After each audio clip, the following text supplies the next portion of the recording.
Behind the mask.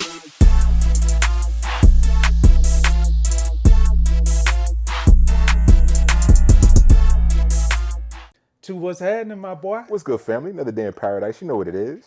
Yeah, you daggone right I do. Uh-huh. Another day, man, we get a chance to sit inside of the lounge and chop it up. Facts. I see you representing the A to the fullest.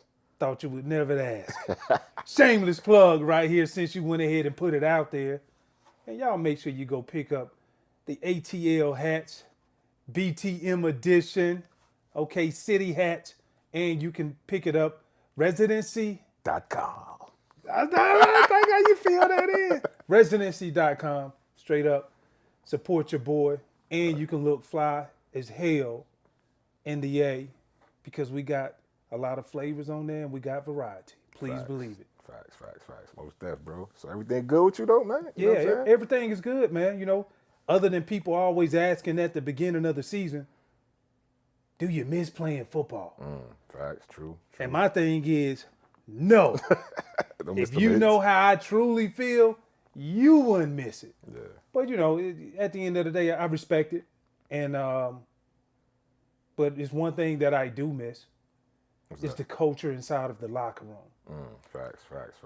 The culture inside of the locker room it's unparalleled, it's unmatched, uncontested. And I think that's what we miss, the camaraderie when we get outside of the game. Yeah, most definitely. And I think we good because we in a city that is probably one of the most populated cities when it comes to former NFL players in Atlanta. So we see a lot of the guys, you know, going to the mall, going out to eat, chilling, whatever. We link up. So we still get somewhat of that camaraderie, but it's so different from that being your everyday life. Well, since you say it's so different, give me some examples of what makes it so different outside of the locker room. Well, to the outside people who are not inside of the locker room that they probably wouldn't understand.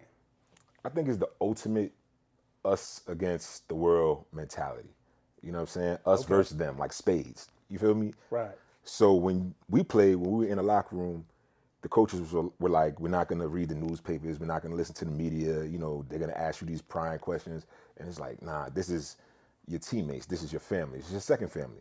You got your family at home, and this is your second family. But the fact of the matter is, when you playing ball, you spend more time with your teammates than you do with your real family. That's facts. You know what I mean? So a lot of people don't realize that either, though. Yeah. So you get to know people. You come from different demographics, different dynamics, different religions, races, and you have this melting pot in the locker room, and you learn how to go to war together, bro. Yet and still, you learn how to get along with each other. Yeah, the differences is kind of what makes us more special together. You know what I mean? Like you can have, you know, a white guy from middle Iowa, then a black kid from New York. You know what I mean?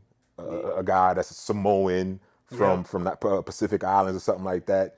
And, you know, again, different cultures, different races, different religions, different dynamics, different views on life, politics. Like everything is different in that locker room. And you can talk, and you talk about it in there. And you can talk about it, but you got that one common goal, which is winning. Winning by any means necessary, bro. At all costs. Yes. And that's the thing that I really like about it too is, regardless of how you may feel from a political sphere, or how you may feel from a, you know, just how you grew up, just your culture, and the curiosity of trying to figure out, hey man, so like, why this bothers me so much, but it really don't bother you. Whether or not if it comes to politics or it comes to a coach having a bad day and he coming in yelling, and you be like, dawg, why, you know, how you able to take it in? Yeah. And so it's the back history of it what makes it so good. Yeah, it is, man. And you know, I think of some things that go on in the locker room that they this close to lighting that, what is it, that sparking a flame to have just an explosion, but then guys make fun of it. I'll give you a prime example. Third down, what do y'all do on defense when you know it's a long passing yard situation? Y'all bring in different defensive backs, right? You bring in a nickel or, back, or the dime. Right. Dime package. So we were in Carolina one time, and the coach was like, third down, he's like, when you see that I was like, say it. He's trying to say Nickelback, but it seemed like the N-word was about to come out. Yeah, so yeah. I said, say it. Everybody just bust out laughing. But it wasn't that he was going to say it, but he was stuck on the word nickel. You know what I'm saying? Yeah. The Nickelback, which is the Leave extra it up for defensive you, though. back.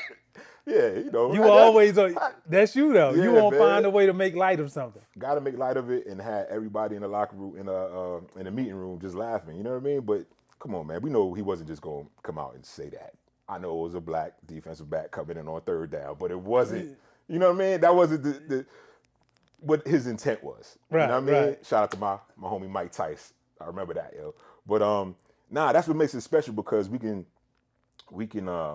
joke with each other, get along, and he didn't take it as, oh, two is wilding out, you know what I'm saying, making light of something that isn't the case. Right. Yeah, he turned a little bit red because everybody was laughing, but it wasn't like, you know what I mean, it wasn't no racial kind of undertone or nothing like that. It was in pure fun. He didn't take it serious. I ain't get in trouble for disrupting the meeting.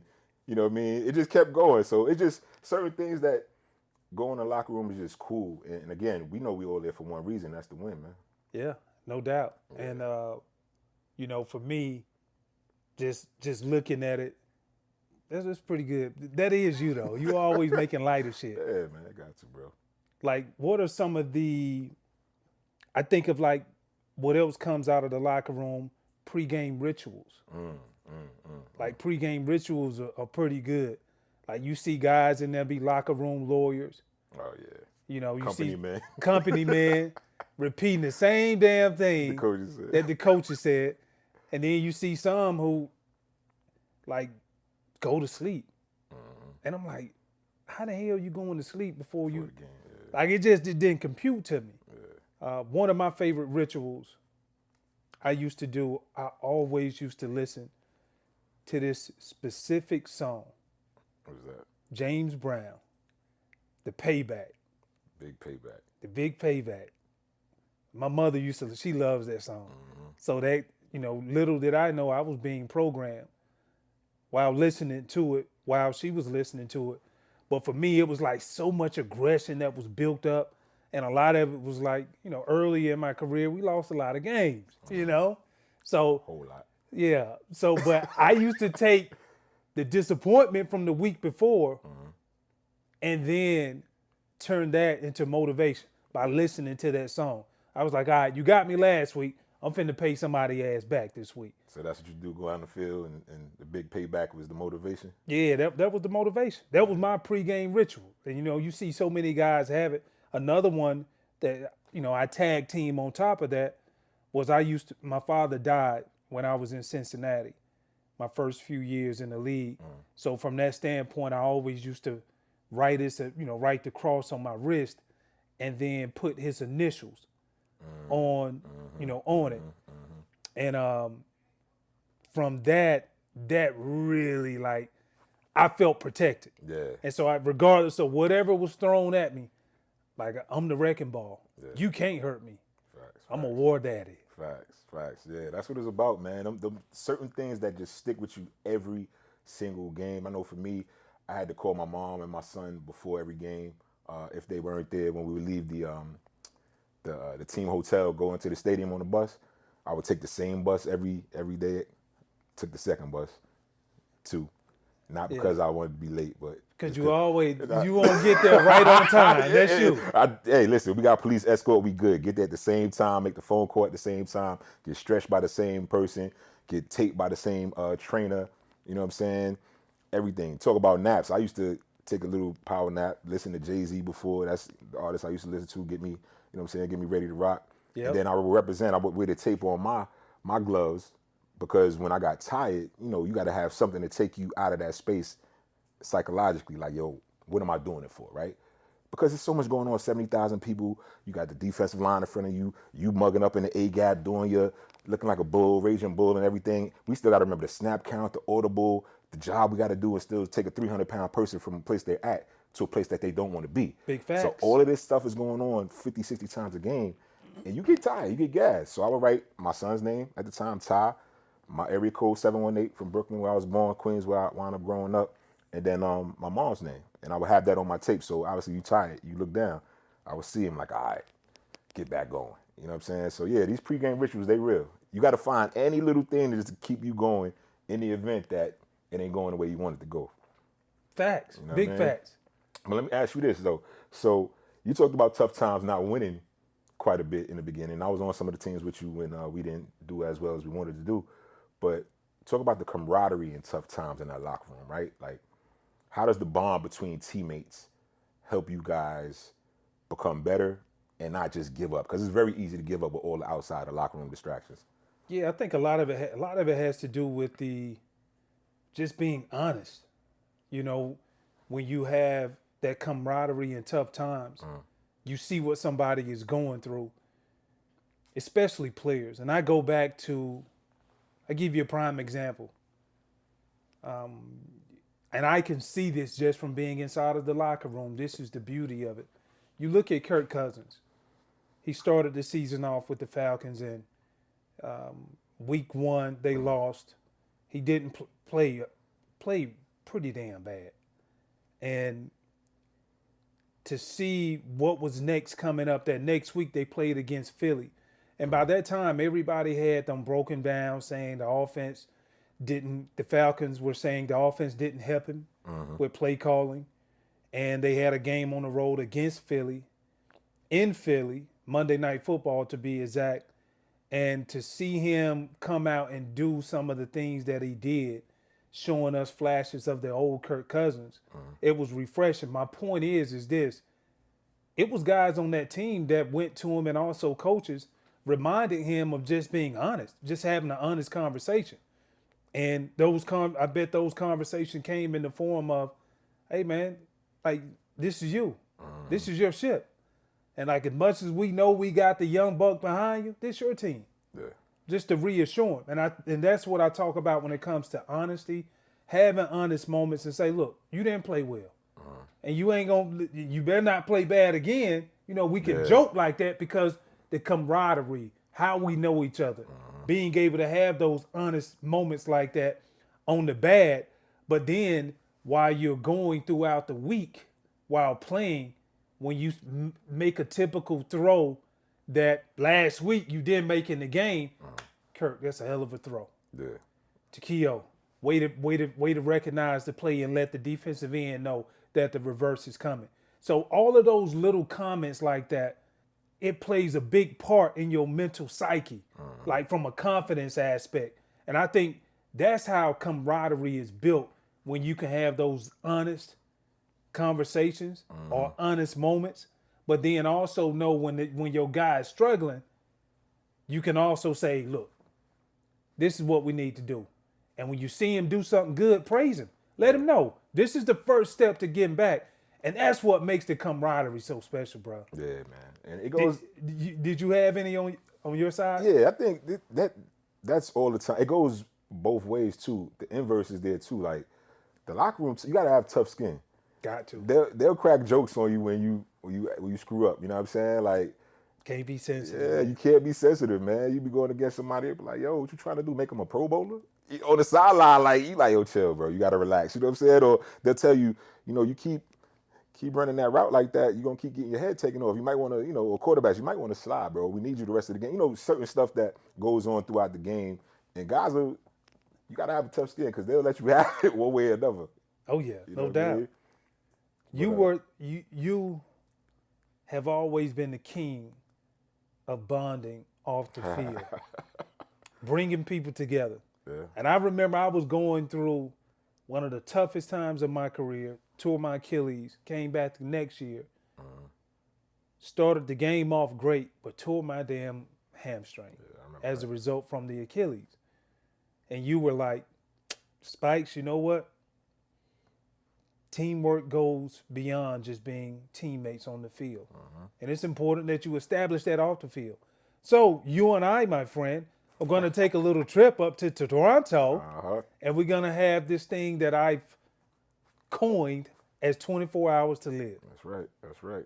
Just think, where would you go? What would you do? Bro, I ain't gonna lie to you. And I'm always uptight, you know what I mean? Like, I'm like, nah, dog. So I was like, all right, let's go. To this day, one of the best times I ever had. Why? One, because it was unscripted. And two, it really showed we became closer from that time period. And to this definitely. day, that bond is still there. Facts, You know what I'm facts. saying? So, like, I guess the question I wanted to ask you, which I never asked you, where in the hell you get that from, bro? I think the main thing for me, when I first got to the league, it took so long for me to actually establish myself as a starter and to get on the field. Like, it was like probably 5 years, bro. So I was vested. I tell people this all the time. I was vested before I took an offensive snap. You gotta be, what you gotta be, 4 or 5 years or something? Yeah, it's 4 years now. 3 So years and I think 3 games. yeah, so I was on the active roster, but I wasn't playing because I was behind Willie Roaf. We seen Rich McKay a couple of weeks ago out here in Atlanta, and I was with the Bucks briefly, and he told me, look, you're probably one of the most athletic guards that we have, but we 5-0 with the guards that we have right now. And shout out, they were doing their thing. Brad Johnson, I think the quarterback, was getting sacked a bunch, but we were winning. Right. So he's like, we're not changing the lineup.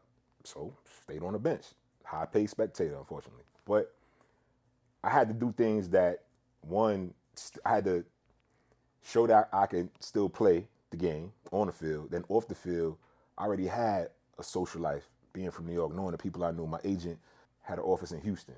You know what I'm saying? I knew people in Atlanta. So I had different connects in Miami. So for me, it was like, all right, fellas want to kick it. I might not be the guy on the field, but off the field, I'm that guy. You know what I'm saying? So I'm going to have something for us to do wherever we go. So the 24 hours to live, we would go somewhere, pick a city randomly, 4 flights, 5 flights, go up there, kick it for 24 hours. And again, this is before social media, barely camera phones back then. So it wasn't no craziness going on, but we also had security wherever we went. So we had everything. Whatever you needed, you had it. You know what I'm saying? Facts. Whatever you needed, you had it. So we was good. Everything. Everything you need. You know what I mean? And it was always safe. Everybody got back on time. If you was too hungover to drive, had the car service for you. If you need a massage in the morning, a hotel sent massages downstairs, everything. So we was good. It was just a way to release with so much monotony going on during the season. And then for me, it was something else to do because it got so routine and so mundane. It's like, yo, you can give me a couple of hours, just be like, you know what? I'm still human. I still need this. Fridays, we used to do this thing in Carolina called Tour of the City. So after, Friday's the early day, you get off like 11 to 12 o'clock. Yeah. You grab lunch at Cheesecake or somewhere, and then we go on the Tour of the City because the day shifts don't get a lot of love. So you had to get the people at the day shift some love. Get the people at the day shift some love around the city. By 8 o'clock, we done. Tuck your tail by 8 o'clock, you know what I'm saying? You got a couple of days for the game. So it was just different things like that, just getting the guys together on Fridays after we go to lunch. If we don't do the Tour of the City, and we watch gangster movies. We pick somebody's crib, pull out back then the DVDs, get some gangster movies or something, some movies, and just kick it. Order food, have a couple of drinks, cigars or whatever, play some cards and just chill. Like different things to kind of be like, we're going to watch film too. We're going to do what we got to do, but we're going to enjoy life. Yeah, take the stress off, enjoy life a little bit. Yeah, take the edge off a little bit, bro. You know what I mean? Yeah. That's what, for me, it was, if I don't know you, how can I communicate with you? And so for me, it was always important. Like, we got to come in this building every day. But what was most important was being able to let me be intentional about everything that I do. Yeah. So that intentionality came in forms of, hey, man, I know your old lady out of town this week. How about we go and get something to eat? Yeah, get something to eat, right. You know what I'm saying? So tour the city just on a different coast. And one-on-one, and you get a chance to learn more about each other. You get a chance to see what motivates that person. You get a chance to hear, more than anything, you get a chance to hear what they're going through at home. And so now you know how, when something comes up as a heated moment, you know how to intervene, or you know how to take it and flip it in order to where that person is not going to feel so attacked. Yeah. So for me, it was the intentionality of getting to know your boys outside of the locker room, going to, whether or not grabbing something to eat, maybe even some adult entertainment, but that's just what it was. And that was the key for me to being able to go to that next level and being able to figure that out.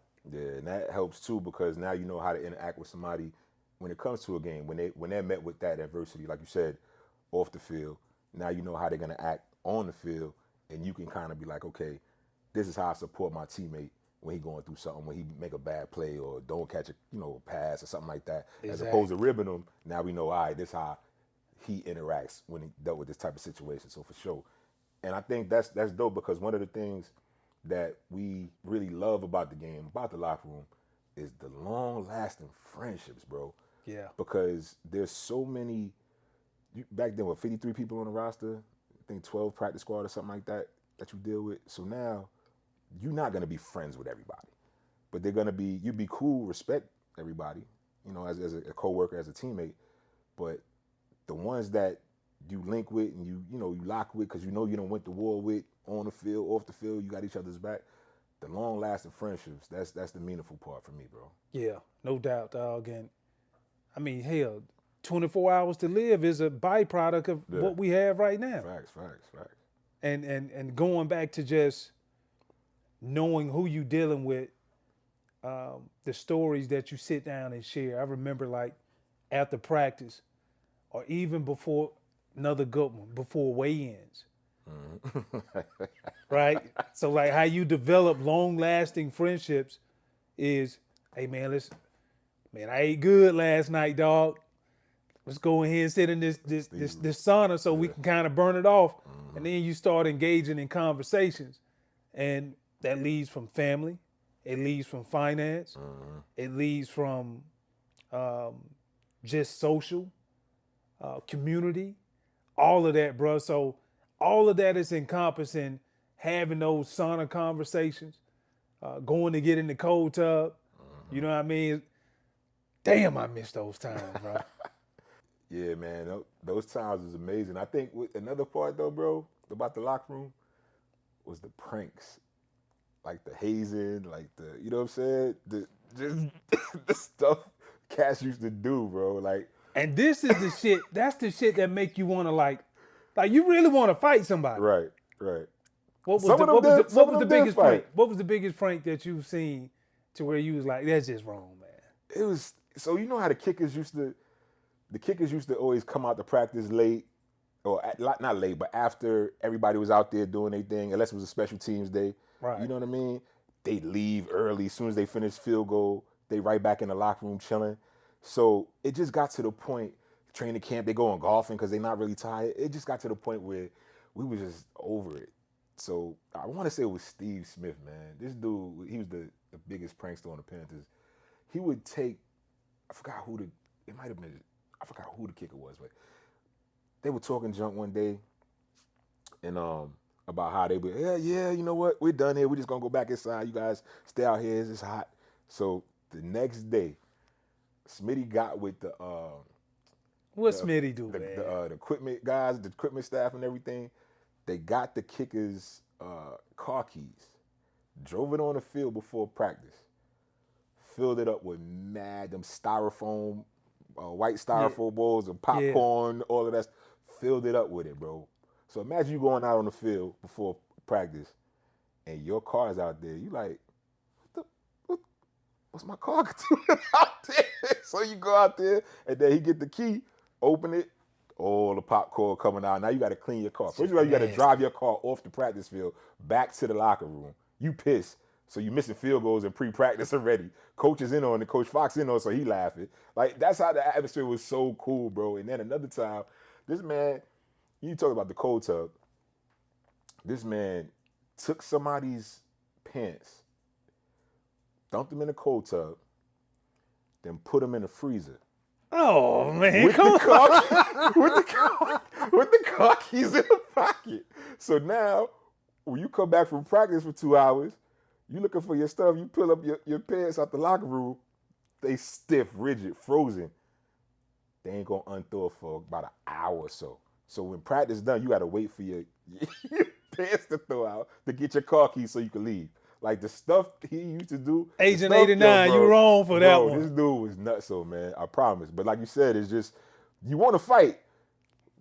Homie had a history of fighting, so you ain't want to fight that bad. You know what I mean? So it was just a good time, man. Locker room is nothing like it. It's a special place for sure, man. Bruh, this is one time I was a part of this prank.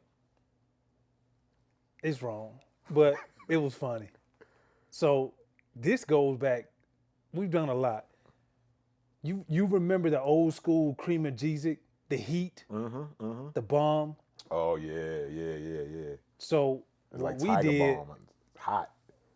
got like a, you know how the doctor be like, yeah, let me see your tonsils. Get that little Stick, the like stick. the popsicle kind of stick. Yeah, the popsicle stick. Scooped out a whole bunch of the cream of Jesus. No, you didn't. Got one of our teammates' pants, pulled it inside out, and laced the seams with the cream of Jesus. So we went down the whole seam. Oh my God. All up in the crotch area and everything. Man. He had to want to fight. Man, listen, dog. He put them pants on, and that heat started touching them growing. And somebody beside him say, "Man, you smell like some old school liniment or something." And then everybody just lost it, and he was like, "I fucking knew y'all was," you know what I'm saying? He went off. No, I was dying, so I was laughing so hard, bro. Oh my God, man. And it was the bad part, he really had somewhere to go after practice, which I didn't even think of that. But, you know, that was some bullshit. Messing up the life, man. That was some Messing bullshit. up his life. And he wanted to fight so bad, he was crying. But he knew, like, you know. It's like, you can't fight me. You know can't, what I mean? man. What you gonna do? Whoop me? Yeah. Like, we gotta be in here for like 5 more months with each other. What you gonna do? Yeah, it was some good times, man. I think those are some of the things that's special. It's just, again, the camaraderie, the friendship, you know what I mean? Long-lasting relationships, man. And then, again, that us against the world mentality, because these stories stick with us for life, you know what I mean? It's rare that you're going to get in a situation where you're tried as a man like that. You're not going to fight, though, because that's still your brother. It's like a big brother, little brother. You know, it's a relationship like, all right, now I'm going to just find a way to get you back. Yep. So now every time you look, you know, you go into the bathroom, you're making sure ain't nobody going to throw a bucket of water while you taking the dump. You know what I'm saying? It was just too much stuff, man. We can go on and on, but yeah, that's definitely a special place, bro. But that's what makes the locker room so special. Yeah, facts. So when people ask me, do you miss playing? Hell no. But I miss joking around, being a prankster, and just laughing at other people, dog. Facts. Why? Because I knew it was going to bring us together. Yep. And we'll have something to look back on it as lifelong friends and be able to say, hey, man, you remember that time? Mm-hmm. Rocking chairs, bro. So that's what it's about, bro. Cheers to that, homie. Yes, sir. Behind the mask.